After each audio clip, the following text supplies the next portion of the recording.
به نظرتون پردرآمدترین یوتیوبر ایرانی کیه؟ فکر کنم همتون دیگه بشناسینه. چقدر سختی کشیده، چقدر تلاش کرده، چقدر از چیزایی که براش عزیز بوده زده تا به این درجه از موفقیت برسه. آخر این ویدیو میخوام بهتون تک تک دلایلی که پوریا عرب یا پوریا پوتک تونسته باشون به این درجه از موفقیت برسه و تک تک دلایلش رو با هم دیگه بررسی کنیم و میزان درآمدش رو بهتون دقیق بگم. پس تا آخر ویدیو همراه من باشید.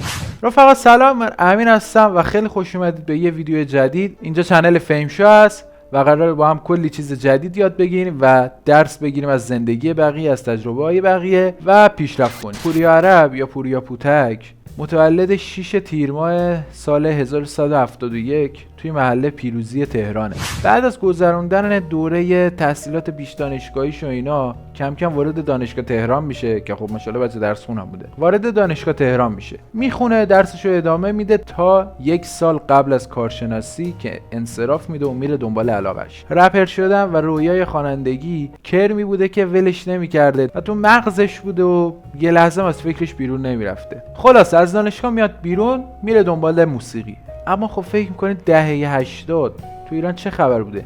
یعنی 20 سال پیش، 22 سال پیش تو ایران چه خبر بوده؟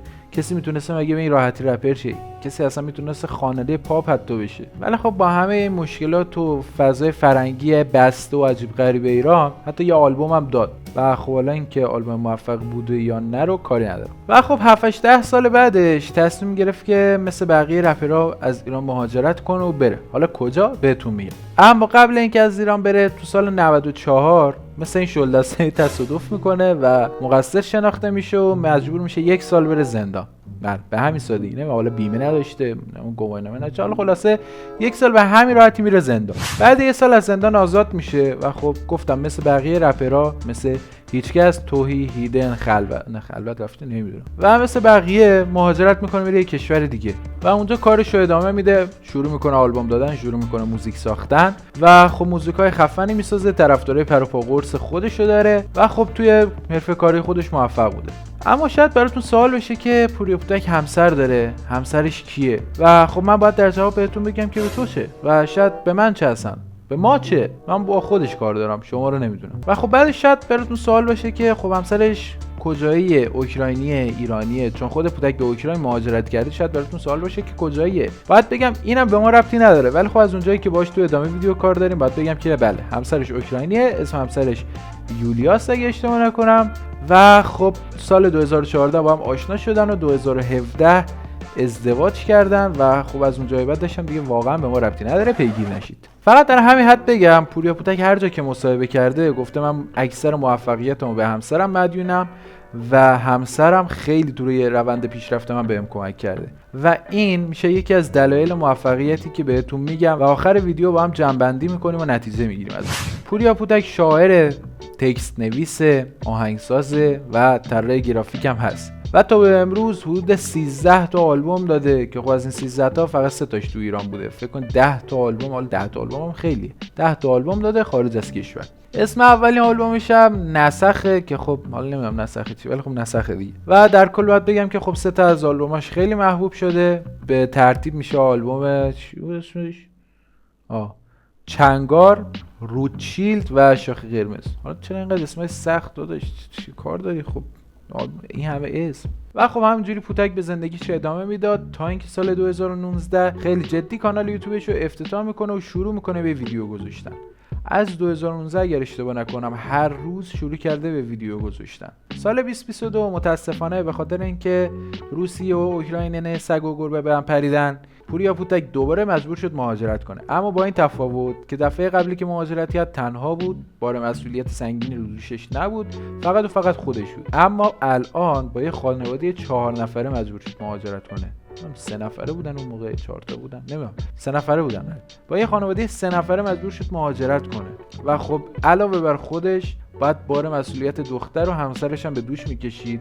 از دل جنگ میومد به یک کشوری که توش بتونه آرامش داشته باشه و خلاصه از اوکراین مهاجرت میکنه به کانادا و به محضی که میرسه کانادا فعالیتش رو شروع میکنه. هر روز دوباره شروع میکنه به ویدیو گذاشتن. فکر کنم تنها تایمی که ویدیو نذاشت توی طول مهاجرتش از اوکراین به کانادا بود و خب این که شما بتونی خودتو قانع کنی که وقتی یه قولی به خودت میدی هر روز پایبندش باشی و بتونی انجامش بدی خیلی حرفه. و خب یه نکته‌ای که توجه منو جلب کرد این بود که هیچ وقت تلاش دست بر نداشت. ببین یه ذره بیاید خودمون رو بذاریم جای پوتک. فکر کنید 18 سالته، دانشگاه تهران قبول شدی، ولی خب عشق رپ داری. میای از دانشگاه بیرون، شروع میکنی به رپ خوندن، میبینی نه ایران جای تو نیست، نمیذارن به فعالیتت ادامه بدی، چوبلو چرخت میکنن، مجبور میشی بری. همه هر چیزی که داری تو ایران رو ول کنی، بچه محلات رو ول کنی، خانوادت رو ول کنی، چه میدونم هر چیزی که داری رو بیخیال شی، بذاری بری خارج. میری خارج جنگ میشه. No! God, please, no! دوباره از اونجا باید به زور بری، دوباره همه خاطرات رو باید بذاری کنار، کسایی که اونجا میشناختی، دوستایی که اونجا همه رو باید بذاری کنار، دوباره بری. خب من بودم میگفتم خدای ولمون کن دیگه، چیکار داری با ما میکنی؟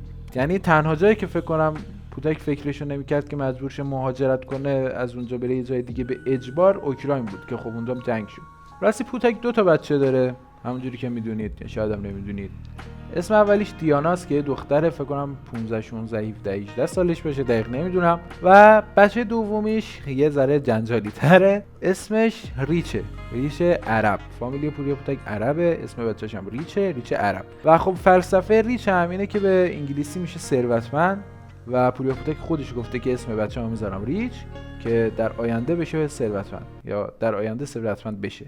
و خب این یکم جالب میشه. حالا شاید بگید چرا؟ به خاطر اینکه خب اسمش انگلیسیه، پدرش ایرانیه، مادرش اوکراینیه و فامیلیش عربیه، محل تولدش هم کاناداست. اصلا عالی. از مهمترین دلایلی که پوتک تونسته باشون به موفقیت برسه به نظرم این پشتکار و اراده قویشه. و خب این فکر کنم شاید یکی از نعمتایی باشه که خدا به پوتک داده و انقدر پشتکارش خفن و قویه که هر روز ویدیو میذاره. شما فکر کنید یه قولی به خودتون میدید، یه قراردادی با خودتون میبندید، میگید من هر روز باید ویدیو بذارم و اگر هر روز ویدیو نذارید و بزنید زیر قول خودتون، یه جورایی به خودتون بی‌اعتماد میشید. من حداقل اینجوریم. اگه با خودم بگم یه کاری رو قراره انجام بدم، اون کارو انجام ندم، یا بابا تو خودت به خودت اعتماد نداری، چجوری توقع داری بقیه بهت اعتماد کنن؟ چجوری توقع داری بقیه رو حرفت حساب کنن؟ این به نظرم خیلی نکته جالبیه برای پوتک. دلیل بعدیش میشه به رابطه و خانواده خوبش اشاره کرد. ببین یه رابطه سالم، یه خانواده سالم خیلی میتونه توی پیشرفت یه آدم تاثیرگذار باشه. و خب درسی که من از زندگی پوتک گرفتم اینه که باید به خودم احترام بذارم.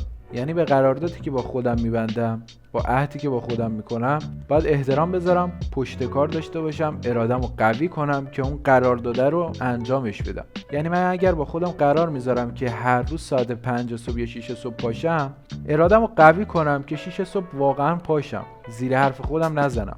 و این میشه یه جور به خودت احترام گذاشتن که خب در دراز مدت نتیجه‌های فوق‌العاده خفنی میده، عزت نفس بهت میده، اعتماد به نفس بهت میده. و خب درآمدش هم طبق اطلاعاتی که سایت سوشال بلیت میده ماهانه حدوداً چیزی بین 20 تا 35 هزار دلاره که تقریبا میشه میانگینش رو حساب کنیم ماهی 1 میلیارد و 500 اینطورا درآمد خالصش از یوتیوبه که نوش جونش.